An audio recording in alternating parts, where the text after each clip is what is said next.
So,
namaste everybody. Is this the best we can do? Let's all stand up, please. For me, this is as sacred as the Jana Gana Mana. My request to all of you to please stand up. Let's do this well. My friends behind also need to stand up. Yes. So, namaste. Right? Thank you. Please sit down. I start every talk, every workshop, wherever in the world I go with namaste because it's a very sacred word for me. And I think if India and people in India had practiced the right traditions rather than the terrible traditions, stupid superstitions and damn dogmas as I call them and the blind beliefs, then we would have been a better nation. Namaste actually teaches us great life lessons. It teaches us lessons of humility, gratitude, equality and many other lessons. But I won't get into Namaste today because I was told to speak on mental health. And I'm going to speak on mental health. May we have the slides up, please? All right.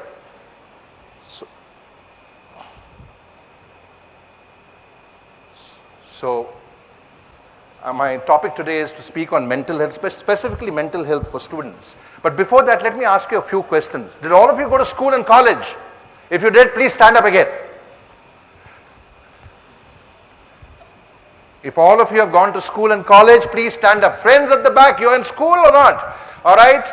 Let's do this well. Some energy, friends. It's early in the evening. You didn't go to school and college? Okay, so you have to stand up. Okay, fine. If you can't stand up, then keep sitting, but some energy is required. Now, please keep standing. I'm going to ask you a simple question. All of you went to school and college. Did you study or did you learn? Honestly, cross your heart. Did you study or did you learn? Do most people go to school and college and do they study or do they learn? Honest answer. Is there a difference or is it just an interchange of words? Is there a difference between studying and learning? Yes or no? Yes. So please sit down. The problem with most people in the world is that they go to school and college and they study. They do not learn. Learning is intrinsic, is internal. Studying is external pressure. You're studying because you need to prove to the family that you got a good percentage, you got a great degree, and that's what education unfortunately has got reduced to. And a warm welcome to all of you. Namaste and thank you for having me over. That's what is happening in the mental health space. 81% of school students are suffering from anxiety. Any idea why students in India are the biggest victims of mental health? Who is responsible? My young friends, if you want to answer, who is responsible for students being the biggest victims of mental health? No one? Sorry? Pressure from whom? Sorry? School. So the number one reason, parents. Parents. The number two reason, regressive education systems. And the number three reasons, all the grown-ups that you encounter in your life. All the grown-ups who ask you, what is your plan? The question doesn't start in the teens anymore. It starts when you're 7 years old. What is your plan? Have you started white hair junior coding? Let them enjoy their childhood, God damn it. So that's the pressure that is building up. And then the entire concept of success. Success is all about going to a big school, good college, university, probably the Ivy League or the IIM or the IIT. A lot of parents who have not even conceived their children yet are already dreaming of IIT for their children. Because in India, we are not a rat race anymore. We are a race of 1.4 billion people fighting to be on top of the pecking order. And who's doing that to us? The grown-ups. Because they're teaching us all the wrong things, because they've learned all the wrong things all through their life. So that's my humble submission to you, to all of you. Second is the education systems.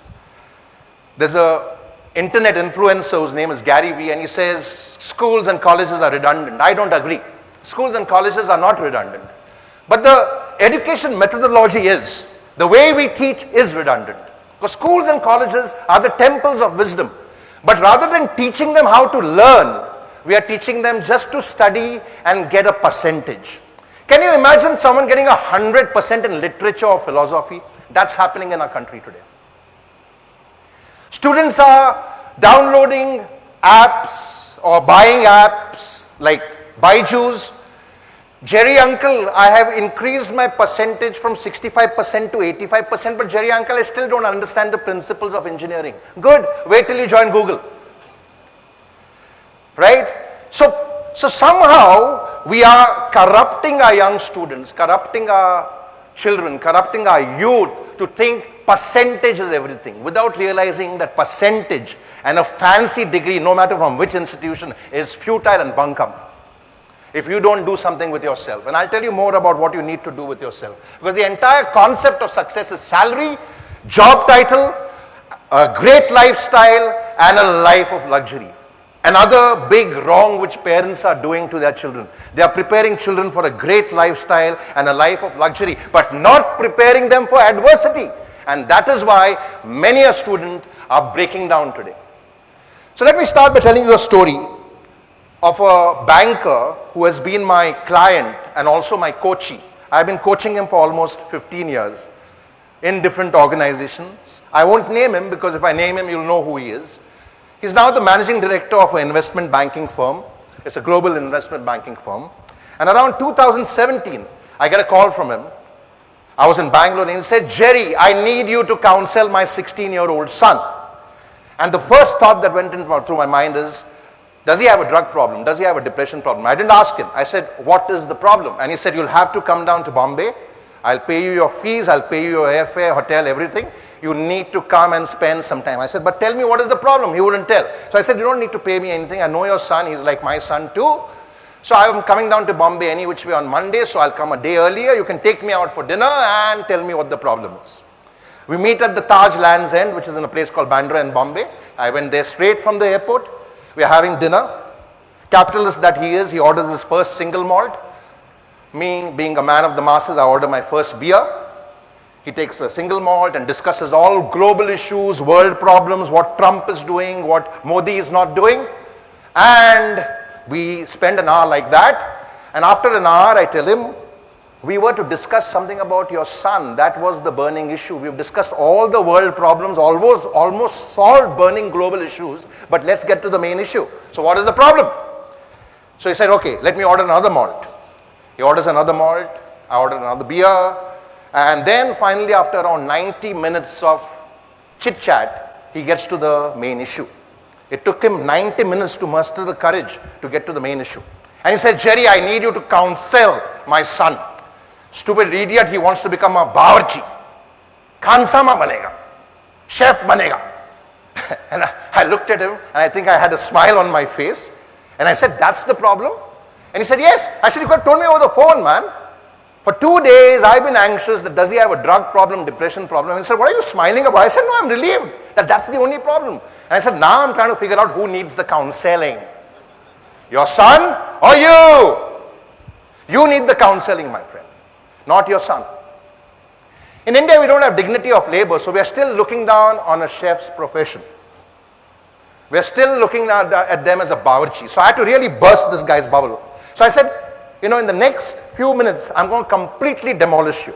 So be ready. I said, the chef at the Taj Lands End has served us our starters. He's come and met us. We met him. I said, have you gone into the kitchen even once to check what is the chef doing? He said, no. I said, why? Because we trust the chef. So here's my first insight for you. I trust chefs, not bankers. He said, are you serious? I said, of course I'm serious. Half the problems are in the world are because of politicians, the remaining half are because of bankers. And maybe the bankers are the bigger culprits than the politicians. And he said, what are you talking about? I said, haven't you heard of the subprime crisis, man? Haven't you heard of all the frauds? Haven't you heard of Madoff? Haven't you heard of all the bankers who are doing frauds and scams all over the world? I trust chefs, not bankers. My second question I said, have you heard of Gordon Ramsay? And he said, that's celebrity. I said, talk with respect and some dignity for people. Just because you're the MD of a global investment banking firm doesn't make him just some celebrity. I said, he's not just a celebrity. He's a chef, bloody bawarchi, by training. And he's a food entrepreneur. I said, do you know what his net worth is as we speak today? And he said, I have no clue. I said, yeah, that's because you probably think your cat's whiskers because you make what, 15, 16, 20 crores a year? I said, well, hold on. As we speak today, Gordon Ramsay's net worth is 600 million US dollars. 4,000 crores Indian rupees. Now here's the insight for you. He can hire you as his bloody accountant, this bloody bawarchi. I said, but he won't, because Gordon Ramsay is a fun guy. You're a grumpy guy. I said, okay, have you heard of Sanjeev Kapoor? And he said, yes, sir, Khana Khazana guy. Is he also worth 4,000 crores? I said, no, he's not. He's worth around 1,000 crores. But guess what? Even he can hire you as his accountant. And he might, because he's a grumpy guy like you. And we both started laughing. And I said, you know what? The problem with you is, just because you're a banker and your elder son has studied in an Ivy League college and joined a bank in New York, you want your younger son also to become a banker. Let him do what he wants to do. He'll find his way. And I see him launching a huge chain of food stores in the future, and you can be his accountant. And we had a hearty laugh. So let's not put people in a box. People will find their way. That's what parents are doing. And I think we've defined success by thinking success is all about fame, glory, name, likes on social media. It's disgusting to see what people do on social media nowadays. Youngsters included on Instagram. There's something called Reels. Have you seen Reels? And people are doing something called Pushpa dance. I don't even consider it to be a dance. And they put it up on Reels only because they want some likes. And it actually all boils down to the lack of self-esteem. The biggest deficit in our world today is self-esteem. So don't define your success just by name, fame, glory, fortune, or some power. That is not success. Success is the positive contributions that you create for society and the value that you create for the world. If you are not doing that, you are not successful. So they have taught you success in the wrong way, right?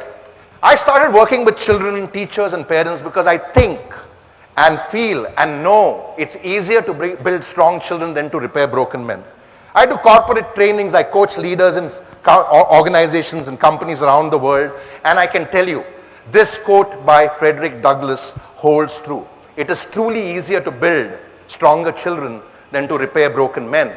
But unfortunately, what broken men and women are doing are making children corrupt, and they are corrupting them in the future. Imagine parents who fix certificates and make their children into OBCs or economically weaker section certificates, or make them into NRI quota to get admission. What have you done to your child? You have corrupted your child already. And the simplest way to destroy a nation is to corrupt the youth and the children. And that's what we're doing. I fear what the next generation will turn out to be. I fear going to doctors. Has this doctor really learned properly? Because he's probably been fixing the quota. That's what is happening, my dear friend, in schools and colleges, because the entire concept of an education is a brand and bragging rights. My child goes here. Is she learning anything? Is he learning anything? Now here's a big insight for you. The most effective IAS, IPS, IFS officers, and don't say are there any effective guys, the most effective IAS, IPS, IFS officers are mostly from the back of beyond, from places in Bihar and UP, or maybe Odisha. They have not gone to Welham. They have gone to some school which you may not even have heard of, in some village which you don't even know of. And they are shining. So what is this big brand education all about? Why have we reduced education to a brand and bragging rights? And why are we doing that to our children? I think it's time to change the narrative. And I created a concept called the E3 entrapment. I told you the first story. The first entrapment, the first entrapment in the E3 entrapment is education. Your education does not open the box for you. Your education is a textbook. It puts you in a box. Our eldest son Zorawar prepared for the past 2 years because he wants to become a lawyer. Hopefully a human rights lawyer and not just a corporate lawyer. I say that loud. I've been grooming him for that. And because he may not make the cut in a national institute of repute and regard called the National Law University, whether Bangalore or Hyderabad, because of reservations, etc., I felt we should prepare him. So I've been preparing him that the college does not define you. The college does not define you. You define the college. And I should keep telling him stories. I write books. I tell stories of real heroes. In my first book, it's called Karma Kari, there's the story of a man called George Puliktail. George Puliktail was a father. He's from the Christian faith. And like me, he lost his faith. So he gives up the church and decides that helping hands are better than praying lips. And he goes and studies the law in a back of beyond college in a place called Kerala. And then this man who studies the law in depth, not a big brand college, mind you, goes back into his village in Kerala, in a place called Thrissur, and teaches every villager the law. The villagers can talk to you about human rights. The villagers can talk to you about land rights. And then now the villagers are going into other villages and teaching other villagers the law. And in a country where Supreme Court lawyers and reputed or rather popular, famous lawyers who come on the magazine of Business Week or Fortune, and we know how that paid news racket works, right? Where they will tell you that you cannot do anything with the Indian judiciary till you grease their palms. George Puliktail and his team of paralegals have fought rogue politicians, have fought big businesses and won the cases without paying a single naya paisa bribe in this country called India. It is possible. So I told my son, do something like George Puliktail. That is the day I will salute you and say that I really look up to you now. This is a true story. It's not a fairy tale. It's not a fable. George Puliktail, including the Coca-Cola case, where they took Coca-Cola to court for stealing groundwater and brought Coca-Cola to their knees. This is a David versus Goliath story. So don't let your education trap you, right? The education puts you in a book and puts you in a box. We need to teach you how to open the box. The second entrapment is experience entrapment. You are not just the product of your own experiences. You are the product of all the experiences of the grown-ups, including your teachers, including your parents, including your uncles, aunties, and God knows who. All those parents who passed on their beliefs, their limitations on to you. Don't let them limit you. You have unlimited potential. Unleash it. Write your own story. Don't let them write your story. Don't let them write your story. So create your own experience. Don't be a victim of other people's experiences. For example, I come from a place in Goa where I was actually given to believe in my growing up years that I am from so-called upper caste family. And I was like, seriously? Mom, uncles, did you guys really go to school? How can you even think that you're upper caste and there's something called a lower caste? That's not education. It's defeating. It's cheating. It's regressive education. And the third entrapment, entitlement. I am entitled. You know, I'm happy to tell you that I started the entire movement of Swachh Bharat by taking students out right from 2003 to clean the streets of India. And in 2011, a dear friend, who I now call my dear friend and foe, Manohar Parrikar, joined us in Goa to clean the streets of Panjim. Because Indian tourists who come to Goa and drive their fancy Mercedes cars and BMWs, junk bottles, empty bottles and scrap material from their cars onto the roads of Goa. True story, and these are educated guys, so-called educated guys, right? So we started cleaning the streets. And I have been doing this in schools and colleges because I do a course called Ethical Leadership in B schools. And there's a premier college called ISB in Hyderabad. And when I sign up with a college, I charge them a lower fee, a much discounted fee than what I charge corporates. And mandatory for all the teachers, dean, associate dean, admin staff to join me to clean the streets around the school or college. Not mandatory for the students, because I had to inspire them on day one to join me on day two to clean the streets. And it's absolutely voluntary. A student came up to me at the end of day one and said to me, Jerry, I won't be joining you to clean the streets tomorrow. I said, no problem, no problem. There are no certificates, there are no brownie points. And the next day I met him again, and when we were getting ready to clean the streets, he was standing close by. So I said, tell me, you said you won't clean the streets yesterday, and now you're standing here while you'll watch all of us clean the streets. Around 70% of students get inspired and join. And he says, I said, tell me, what is the reason that you won't join us? And he said, Jerry, you know what? I'm an intellectual. I'm meant for better things. I said, seriously? Okay, good. We are your slaves. We'll clean the streets, you know. And then, I have this kida of instigating people and trying to improve their thought process. And I said to him, you're an intellectual, but can you see Dean Rao? Can you see Assistant Dean Ragnekar? Can you see all your professors who teach you? Some of them must be teaching you. And can you see all your admin staff? In the next 5 minutes, they have brooms, they have garbage bags in their hands. They're going to join me to clean the streets. So here's my insight for you. You are an intellectual, but you're learning in this institute from idiots who are going to clean the street. It took half an hour for this intellectual's bulb to go on, for him to realize that I was poking fun at him, that I was being sarcastic.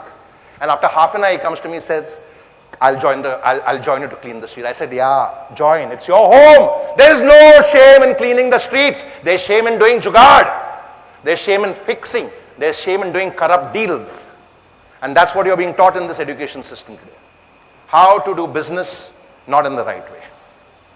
Right? So we have a big problem on our hands. I call it a time bomb, and it is ticking. Right?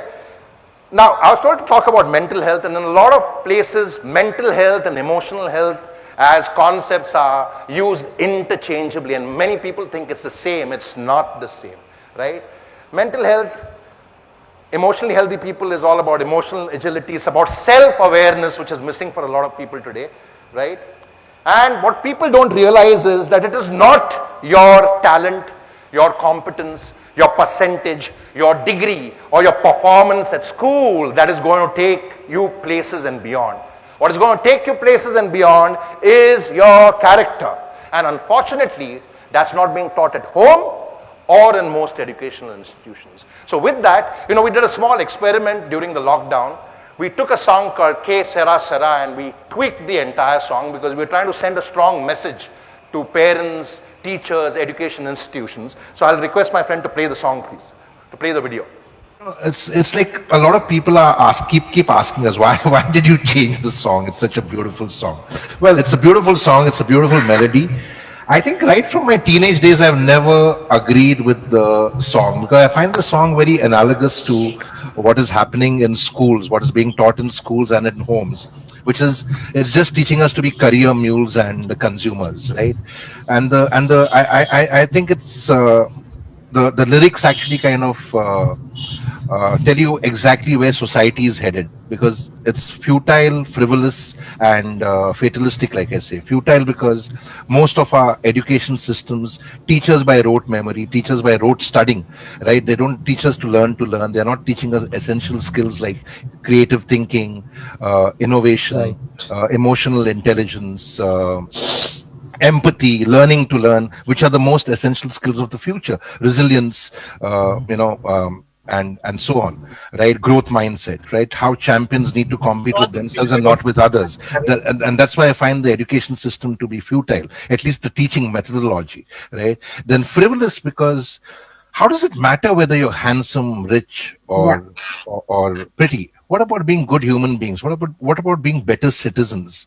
Time and again we curse the country for being dirty, corrupt. Hey, it's dirty and corrupt because of us. The world is the Yeah. way it is because of us. So let's own our individual social responsibility and become better human beings, better citizens, right? And and fulfill our responsibilities as human beings and citizens, which means that are you creating a earth which is better than what you were born into? Because not because it's altruistic, selfless, or charitable, but because your future generations will also live in the same world. So it's actually selfish. So be selfish and start doing something to preserve the earth, failing which will make the earth worse than what it is today, right? And fatalistic because this entire concept, which religions and families teach us, that God has a plan for you. Who is God to have a plan for me? Nothing is preordained or predestined, right? We make our own plans, we create our own paths, we are the captains of our future, we are the masters of our destiny. So I think we need to kind of change the narrative and change the communication, and move children from a fixed mindset to a growth mindset. That's the basic intent of the song, and I think it's come out well because small tweaks that we did in the song is now kind of conveying and communicating that essence.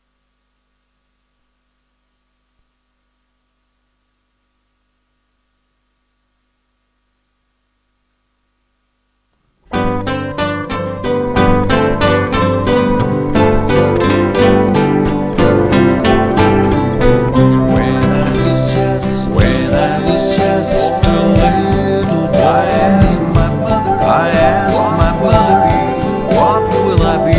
Will I be handsome? Will I be handsome? Will I be rich? Here's what she said to me.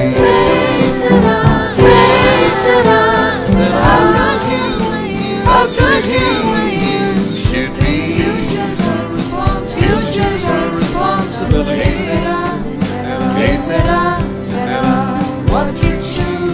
What you choose will be. When I grew up,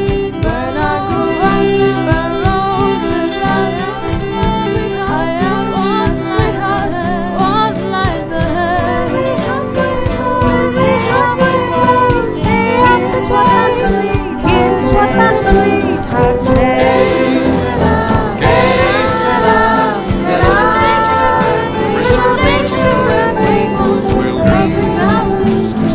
Towers to save me,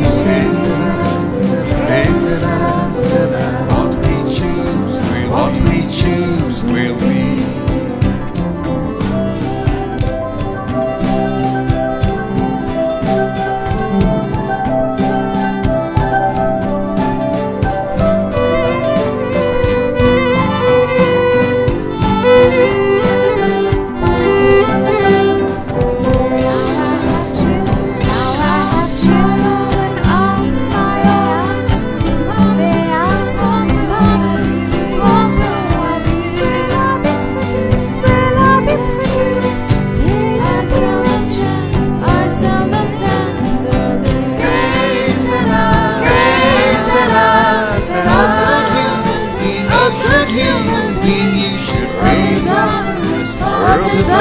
Responsibility. Hey, Sarah, what we choose will be. Que Sarah.